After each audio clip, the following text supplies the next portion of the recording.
Good day, this is your hillbilly historian coming to you from the hills of East Tennessee here in Appalachia to bring you history you will not find in your college or high school textbooks.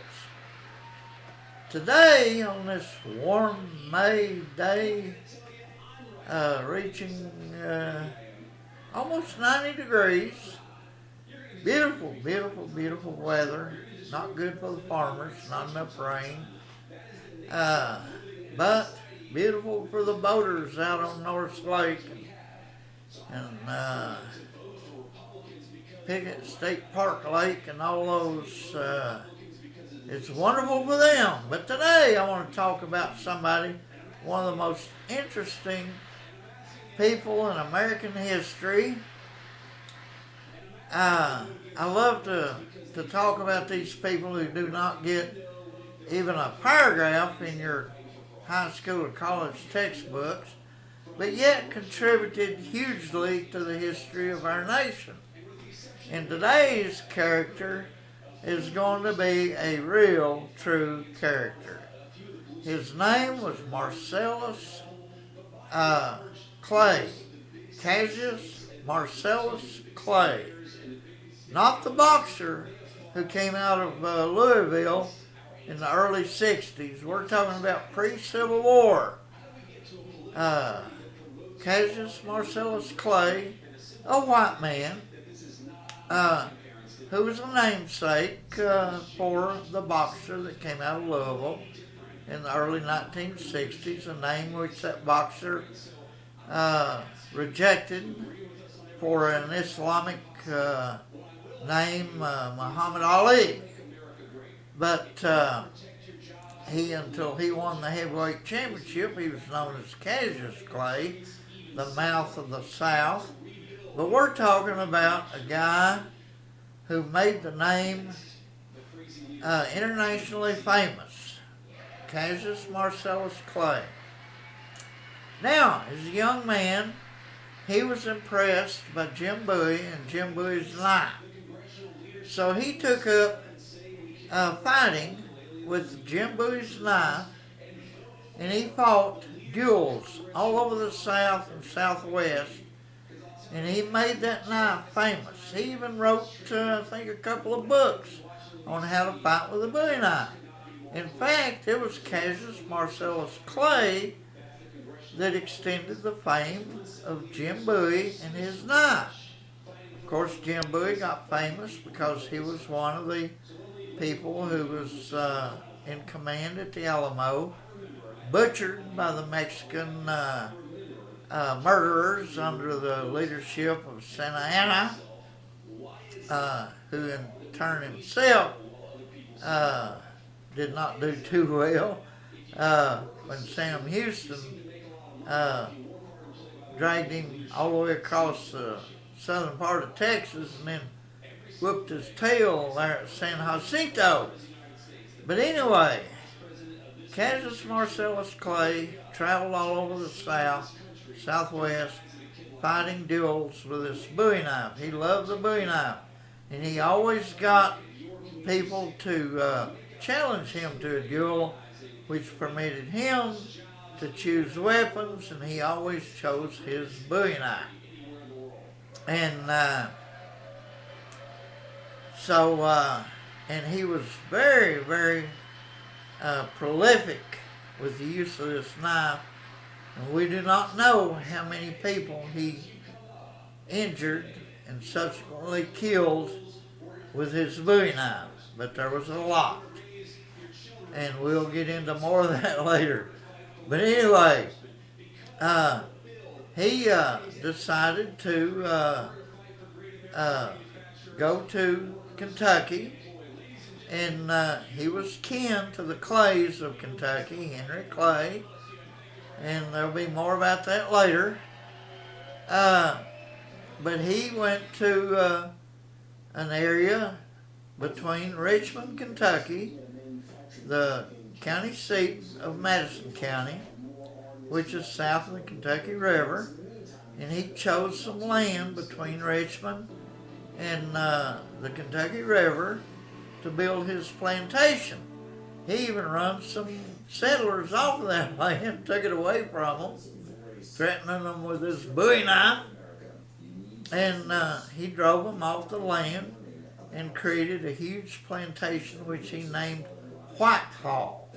Now Whitehall is now finally a state park, and they have refurbished his mansion, and you can now go and walk through it and see it, and see his plantation and what it was like back before the Civil War, living on a plantation.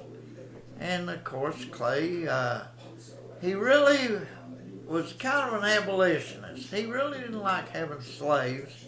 He liked to refer to them as employees, and he housed them and paid them a little bit, and they were all kind of self-sustaining on his plantation. But he never really considered them slaves. He was really good to black people, and we'll get into more of that later. But he was an unbelievable character there, and on the banks of the Kentucky River. In fact, there's a story that he got upset with one of his bulls, so he whacked his bull and made it mad at him, and he ran to the cliffs overlooking the Kentucky River, because the Kentucky River had cut a huge canyon down through there, and there was a huge cliff overlooking the Kentucky River, and he ran to the edge of the cliff, taunted the bull charged him, he jumped out of the way, and the bull went over the cliff into the Kentucky River, and that was the end of that bull that he was upset with. he was a man of great courage. He was unreal. But anyway, he had this beautiful plantation. And you know, when I was in college at Brio, which is 11 miles south of Richmond, that mansion was there, but it was empty. The bookcases was there, but somebody had stolen the glass covers, doors of the bookcases. They went from floor to ceiling, and this mansion had really high ceilings because that way the heat rose and you could sit comfortably without having to suffer the heat of the summertime. The high ceilings absorbed the heat, drew the heat upwards, and they kept it cool. That's why the ceilings were so high in a lot of these southern mansions. And it had a curved staircase to the upstairs. Unbelievable, beautiful. And the old ovens where they cooked their meals outside the house itself, of course they had a cover over it at the time, and those stoves and ovens were outside the back door of the mansion, and they were still there. The fireplaces and everything were still there when I was in college at Brea in the mid-1960s. And I am really glad the state of Kentucky decided to make a park out of Whitehall. And because Cassius Marcellus Clay was an unbelievably famous man back in those days. But anyway, he wanted to be elected senator from the state of Kentucky. Back then, the state legislators picked the senator, and that's the way it ought to be today. This 17th Amendment was an attack on democracy, or an attack on our republic, to try to turn everything over to the Marxists and communists. And because senators are supposed to represent the state, not the people of the state, the interest of the state itself. And of course, the Marxists and communists all wanted to change that, and they got that 17th Amendment passed, because the dumb people helped voted in because they did not understand the complexities of what the founding fathers had in mind. But anyway, Cassius wanted to be senator from Kentucky in the state legislatures dominated by the aristocrats in Kentucky, especially central Kentucky around the Lexington area. And they were going to pick the senator to the United States, and they picked Henry Clay, which is Cassius Clay's cousin. They picked Henry Clay over Cassius and Marcellus Clay, and it really upset Cassius Clay. And he said, well, by God, I'll show you people. This was in the early 1850s. He sent to Cincinnati for an abolitionist to start a school for freed slaves, Negroes, in the middle of this plantation area south of Lexington, which later became Berea. But he finally got one, John G. Fee, and in 1856 he came down and started this black school for freed slaves. And you know, slave owners back then didn't even want their slaves to learn to read and write. And here Cassius Marcellus Clay has opened this school, a little hillside called Berea. They called it Berea. And started this school to teach blacks how to read and write. And boy, they didn't like it at all. In fact, Posse got together and went down and grabbed old John G. Fee. They were going to take him out and lynch him. When they got to the tree, he asked if he could pray for him. They hung him. And they said, okay. So Fee got down on his knees and started this prayer. And it reached the hearts of the posse that was going to kill him. And they all just turned their horses around, rode away in the middle of the night, and left poor old John G. Fee there on his knees praying. And so he didn't get lynched. But he did leave Berea at that time. He was scared to stay there. He went back to Cincinnati. And then after the Civil War, he returned to Berea and restarted that school for primarily blacks, but they opened it up for whites as well, and it became Berea Foundation, which was a high school, and Berea College for blacks and whites to go to school together. It was one of the first in the nation. But anyway, Cassius Clay, that's how he got back at his cousin, Henry Clay. And you know, Henry Clay is the father of Abraham Lincoln. Henry Clay got a prostitute pregnant, and he couldn't afford to have her in Lexington telling stories about his child there in Lexington. That would be the destruction of Henry Clay's career.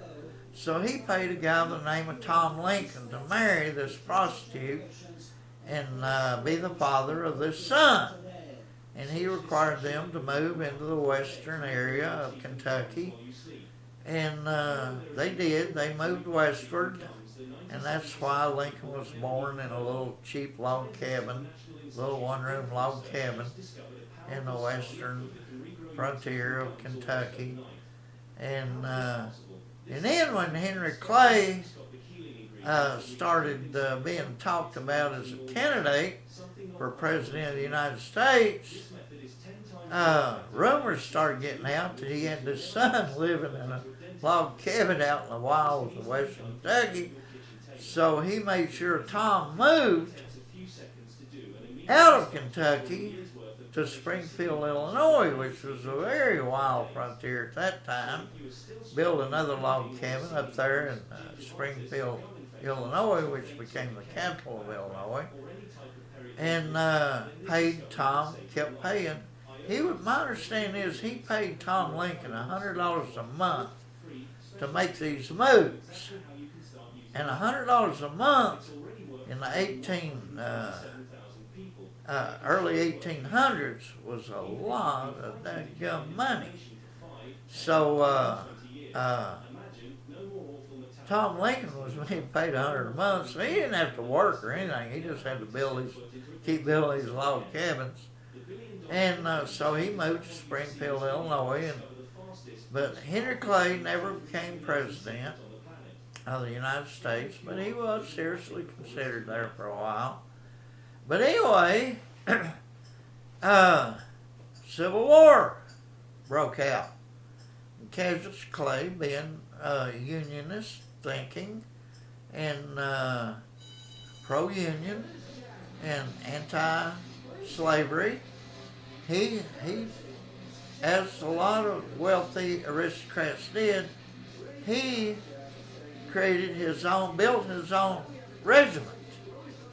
He put together his own regiment and named himself colonel of his regiment and marched them to Washington, D.C., and they bivouacked on the front lawn of the White House. He knocked on the door of the White House, told Abraham Lincoln he was there with the regiment. Send him into action. And so Abraham Lincoln thought, Jesus Christ, I got to get this regiment off my front lawn. Jesus, I can't have them pooping and peeing all over my front yard, putting up tents and sleeping in my front yard. And so he telegraphed McClellan, told him he had Cassius Marcellus Clay on his front yard with a regiment, which back then was about 10 companies of about 150 men of each company. So it'd probably be approximately between 1,000 and 1,500 men camping out on the front lawn of the White House. And Lincoln wanted them out of his yard. And so he told McClellan he was going to send Cassius Marcellus Clay down there with the regiment. McClellan said, if you send Cassius Marcellus Clay to my army, I will immediately resign. I don't want that man anywhere near the Union Army. He's a radical, hell-raising, crazy man. He'd be killing every officer I got in a duel with that damn Bowie knife of his. Anyway, he refused to accept Clay, but he said, I sure could use the regiment.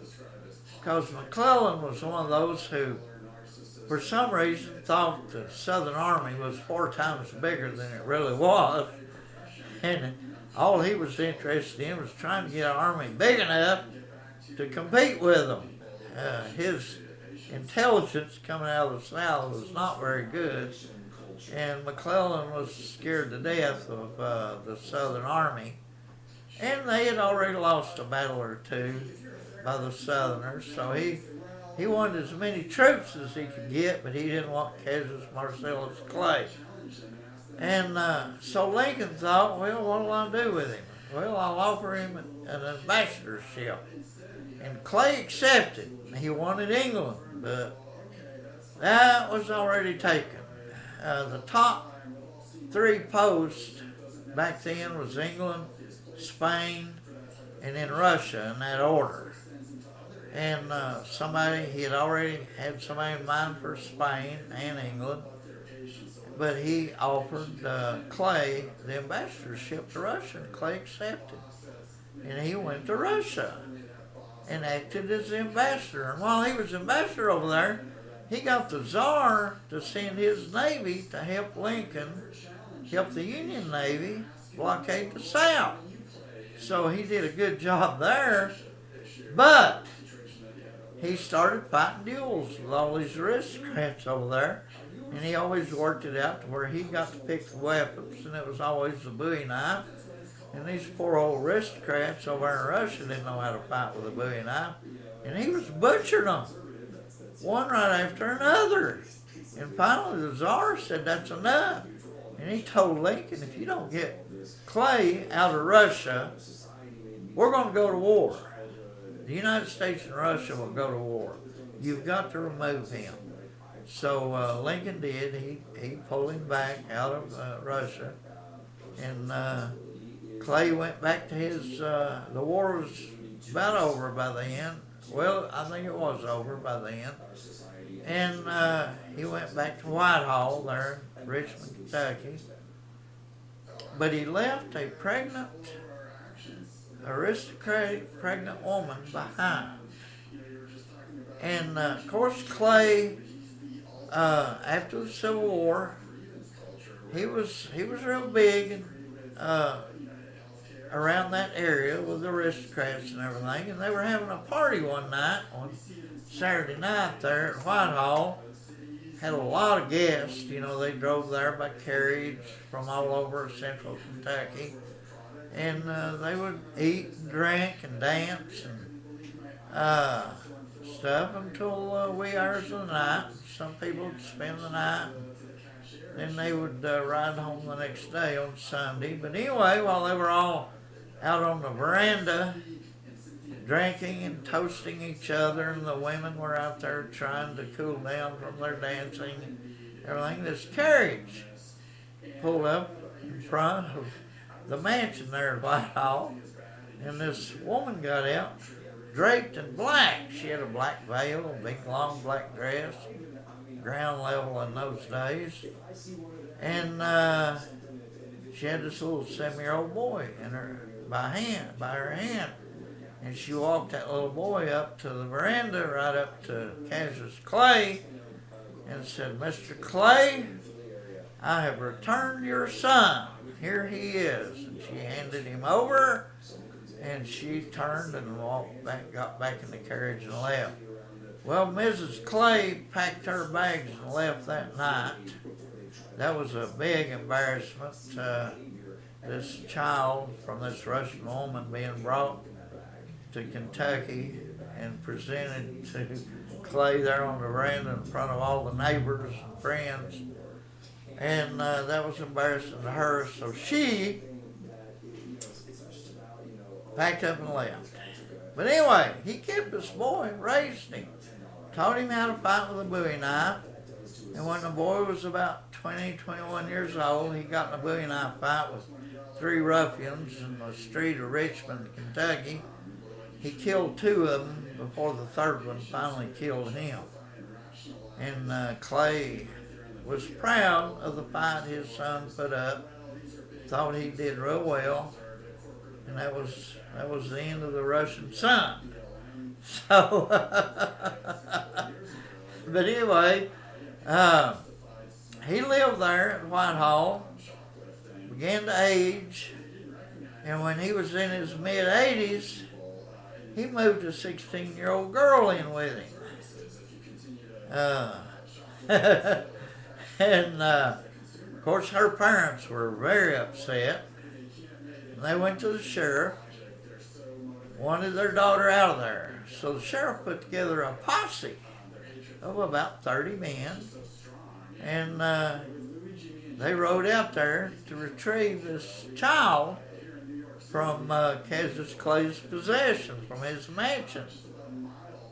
And Clay, now this mansion sat on a hill, and the driveway that came onto the property went down into a sort of a little valley and up a hill up to the front of the veranda of the mansion.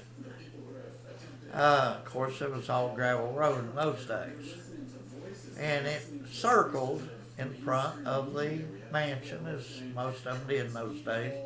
So you didn't have to back a carriage up and turn around. You could just go in a circle and go back out the road. And this posse rode up, and Clay had 2 cannons loaded and armed sitting on his front veranda. And he had loaded rifles stacked against the pillars of the front of the veranda of the mansion. And he had 2 pistols in his belt, and had that big Bowie knife in his belt. and he had a torch in his hand to light the cannons. And when he found out what the sheriff wanted, he fired off one of the cannons. And the entire posse turned and run and fled from the property. And the document, I think, is still in the archives there in Richmond, Kentucky, where the sheriff was writing a report of this event to the county executive. In Kentucky, the county executives are all powerful. They are really powerful men. They probably more so than any other state in the Union. They were really, they run the show. They were elected, but they run the show. They were powerful men. And so this sheriff was writing this report, and then he named one of the men. I'll just call him John Doe. And he said, "Oh, by the way, have you seen John Doe recently?" When Clay fired his cannon, John fell off his horse, and we ain't seen him since. So he was he nailed one of them anyway. And that was Clay. But anyway, the girl, I think, got kind of fed up with Clay or something, scared of him or something. But anyway, she went back home, and the issue was over.